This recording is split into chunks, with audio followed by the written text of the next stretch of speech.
that I wanted to tackle an interesting topic in some of my thoughts. So this is witches, spirituality, spellcasting, and God. There's a lot of misinformation about what a witch actually is.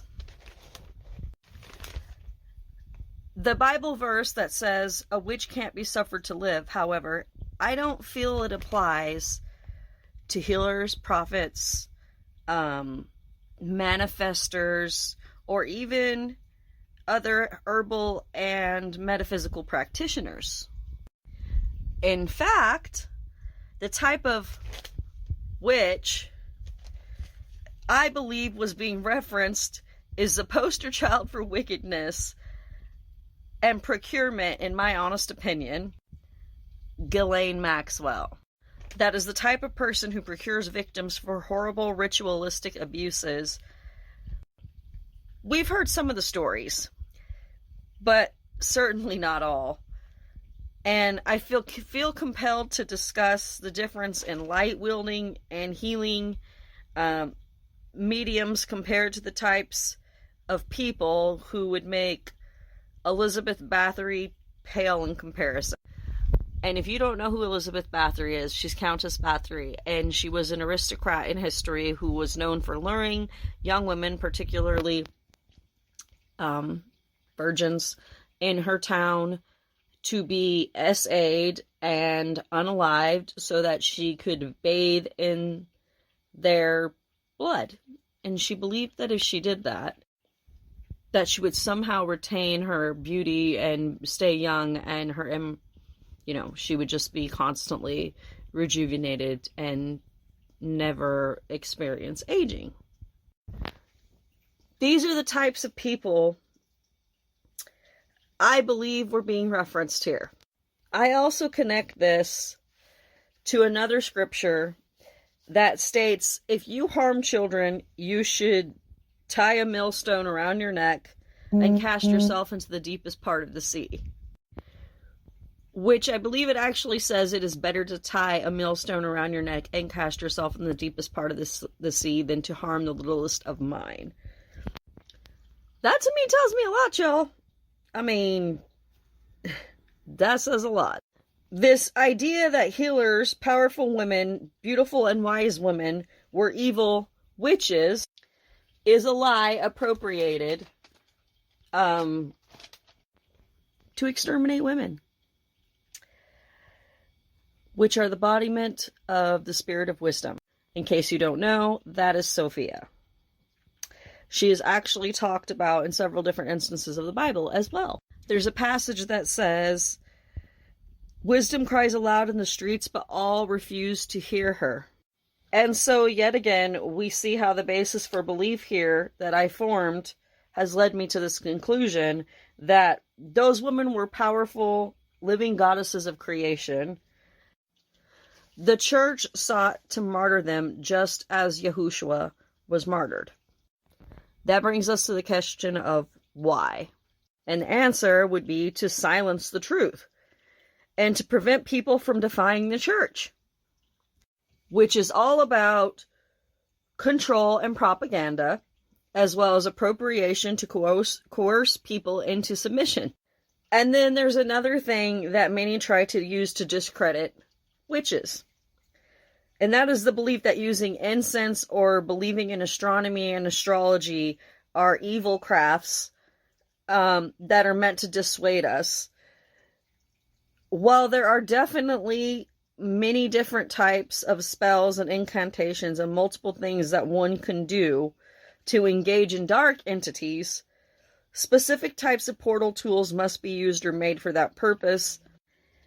And yes, there are practitioners who dabble into the darker things, and if anyone should do that, they're entering precarious magic, which comes with much potential for danger.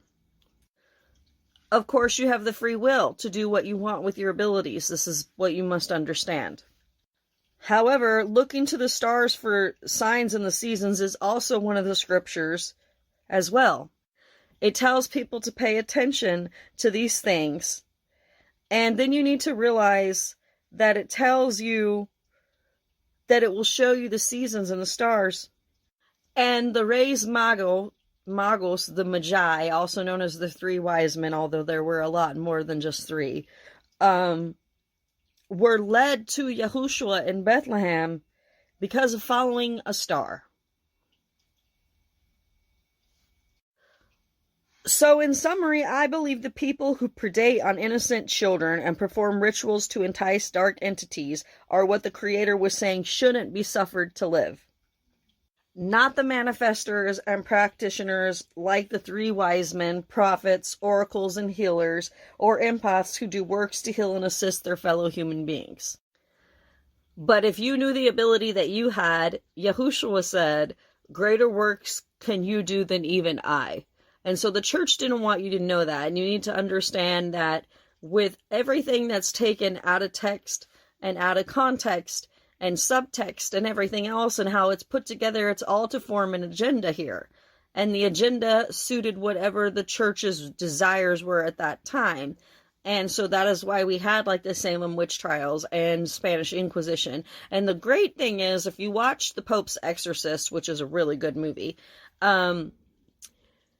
Russell Crowe's character, he kind of hints at that and the evil that was done by the church on innocent people that actually only served to become a place that is so riddled in dark energy because of the things that had happened there and the kind of rituals and magic that was used there and what the manifestors that were there doing did through taking those very powerful souls and martyring them as they did and murdering them. So all of this to me, like repeatedly, it's like the same story over and over again. And interestingly enough, I have always been able to look at it and go, but wait a minute, if that is true, then why does it say all this? You can't say that reading tarot cards and looking to the signs and seasons and believing in astrology or horoscopes is witchcraft that is wicked and evil ritualism, when the Magi and the three wise men were known to be astronomers and they were very educated to, like, Magi is where the word magician comes from. It means like these were alchemists, these were astronomers of their time, these were people that were mapping the stars, and all of those things were used by multiple different peoples in order to help them know their way. And so when you tell people that they can't be looking to the stars, or if they seek out oracles or prophets, that they're doing something wicked and wrong, because those things are actually a part of the doctrine. And if you go cross-reference with multiple different texts and read and the different types of pantheon beliefs and get into it, it's not the people that actually can do healing magics. I mean, even they said that Yahushua did miracles. It's not the ones that can do miracles and have paranormal ability or supernatural beliefs that are spiritual, that are able to do things, that tell you things, or give you a medium read that you need to be watching out for. It's the people that want to get a hold of your children to do terrible, horrible things to them, and who, I mean, believe whatever you want, but there are people who do terrible things in order to draw upon power so that they can maintain power. And if they can deflect it onto those people who are actually telling the truth and light bringers and actually trying to share healing magic and herbs and things, and put them in